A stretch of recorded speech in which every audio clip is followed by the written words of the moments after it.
हैन। अनि माछा मासुहरू नखाने भनेर चाहिँ आयुर्वेदले ट्याक्कै नखानुस् नै भनेर चाहिँ भनेको हुँदैन, तर खाँदाखेरि चाहिँ एकदम न्यूनतम मात्रामा हैन। खाना अब जस्तै मासुहरू जस्तै हेभी डाइटहरू खानु पर्यो भने बिहानको समयहरूमा खाने, ताकि दिउँसोसम्म चाहिँ पाचन प्रणालीले चाहिँ मजाले पचाओस् हैन। खाना खाँदाखेरि चाहिँ पानी खाने बानीहरू धेरै हुन्छ बिरामीहरूको हैन। एकैचोटि सिपमा खाइदिने भन्नुहुन्छ, सबै खाइदिने भन्नुहुन्छ, त्यो भन्दा नि सिपमा खाने भन्छ हैन। बिचमा खाँदा पनि एकैचोटि घरलप्प सबै एक गिलासै सक्ने तरिकाले भन्दा पनि थोरै तरिकाले चाहिँ एक सिप गर्ने तरिकाले खाने भन्छ। अर्को समस्या भनेको बिहान उठ्ने बित्तिकै बिरामीले एकदम धेरै मात्रामा चाहिँ तातो पानी खाइदिने गर्नुहुन्छ, त्यो पनि राम्रो हुँदैन। उहाँहरू आयुर्वेदिक पद्धति सुरु गर्न आउँदाखेरि चाहिँ 15 दिनमै रिजल्ट आओस् भन्ने उहाँहरूको अपेक्षा हुन्छ। अब त्यो कुनै रोग व्याधिहरू जुन सुरुको कालीको हुन्छ, सबैभन्दा सुरुमा उत्पत्ति भएको हुन्छ, नयाँ कालीको हुन्छ, नवीन हुन्छ, तिनीहरूमा चाहिँ अलि राम्रो रिजल्टहरू देखाउन सकिन्छ 15 दिनमै।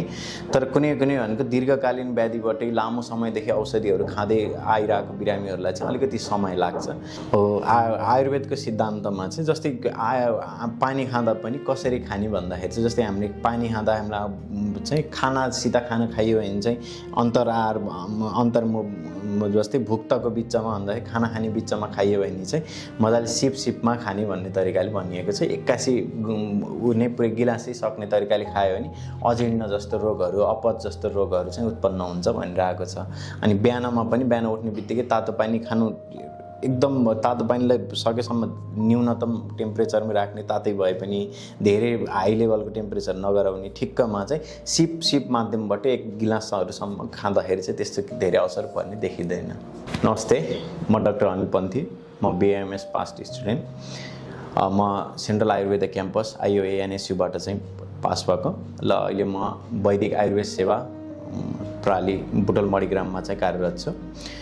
हामीसँग धेरै किसिमका बिरामीहरू आउनुहुन्छ। त्यसमध्ये चाहिँ मुख्यतः चाहिँ हामीलाई पाइल्स, फिस्टुला, फिसर र अनि त्यसपछि वात व्याधिका रोगहरू आउनुहुन्छ। वात व्याधिमा मुख्यतः चाहिँ आम वात भन्छ हामीले। आम वातको बिरामी भन्दाखेरि चाहिँ रुमेटोइड आर्थराइटिससँग कोरिलेट गरेको छ। वात रक्त भन्दाखेरि चाहिँ हाइपरयुरेसिमियाको कन्डिसनहरूसँग कोरिलेट गरेको छ। अन्य वात व्याधिहरूमा चाहिँ धेरै किसिमका पोलिन्युराइटिसदेखि सबै किसिमको बिरामीहरू आउनुहुन्छ।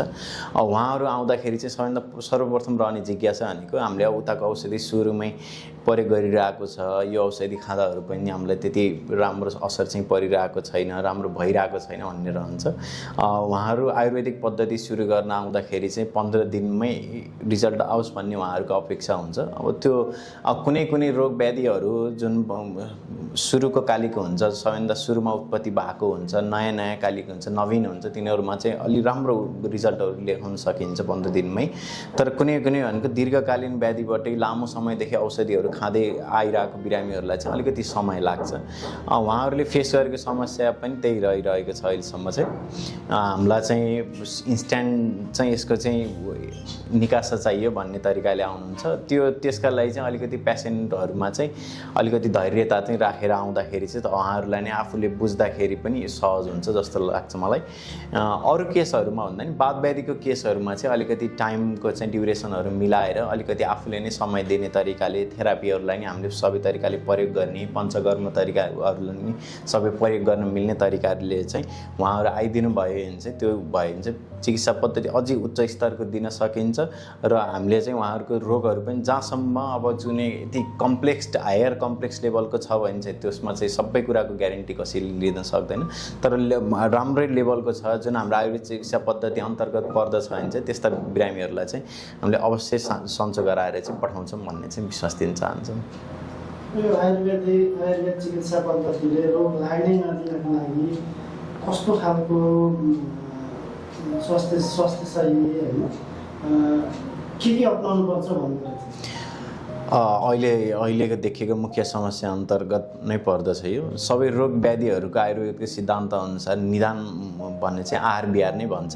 जुन हामीले खानाहरू खान्छौँ, हामीले जुन क्रियाहरू गर्छौँ त्यसले चाहिँ हामीलाई रोग उत्पत्ति गर्छ भन्छौँ। जस्तै अहिले हामी अफिस आवर लङ टाइम बस्ने इम्प्लोइहरूको चाहिँ के समस्या देखिन्छ भने साइटिकाको समस्या, भनेको साइटिक नर्भ कम्प्रेसनहरू देखिन्छ। आयुर्वेद सिद्धान्तमा यसलाई गृहदर्शी भन्छ। अब त्यसका लागि चाहिँ के गर्ने भन्दाखेरि आफ्नो पोजिसनहरू चाहिँ चेन्ज गरिराख्ने भन्ने हुन्छ। एउटा रोग विशेष भयो। त्यसबाहेक चाहिँ कस्तो भन्दाखेरि आफूले खाने आहारहरू कस्तो हुन्छ भनेको सकेसम्म सात्विक आहारहरू अपनाउने।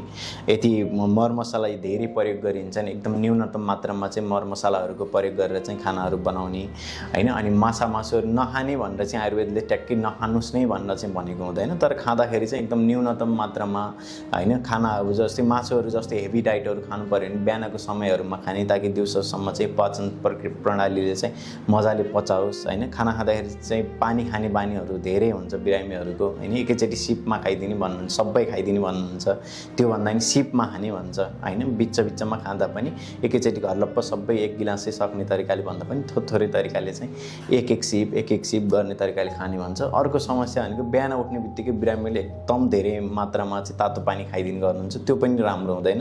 मैले पर्सनली नै रिकमेन्ड गर्दाखेरि त्यो पनि चाहिँ सिपमा खानुहोस्, एकै गिलासै खाए पनि सिपमा खानुहोस् भन्छ। अनि एक्सर्साइजहरू, लाइट एक्सर्साइजहरू गरिराख्ने, योगाहरू गरिराख्ने, प्राणायामहरू गरिराख्ने होइन। अहिले त धेरैजना बिरामीहरूलाई मानसिक तनावको कारणले गर्दाखेरि नि फिजिकल ह्याम्पर भइरहेको देखिरहेको हुन्छ होइन। शारीरिक अस्वस्थता पुरै मानसिक कारणहरूले गर्दा पनि देखिरहेको हुन्छ। त्यसका कारणले गर्दा योगा प्राणायामहरूले चाहिँ मानसिक चित्तलाई चाहिँ शान्त गराउने, मनको चित्तलाई शान्त गराउने गराउँछ। त्यही भएर मानसिकदेखि ल्याएर शारीरिक स्वास्थ्य दुवैका लागि चाहिँ खानपिन, आहार विहारहरू सबै सुधारेर योगा प्राणायामहरू सबै गर्नुपर्छ। अघि पानीको पनि अलिकति कुरा आएछ, पानी पिउने छुट्टै नियम छ अथवा के छ? हो, आयुर्वेदको सिद्धान्तमा चाहिँ जस्तै पानी खाँदा पनि कसरी खाने भन्दाखेरि चाहिँ जस्तै हामीले पानी खाँदा हामीलाई चाहिँ सिधा खाना खाइयो भने चाहिँ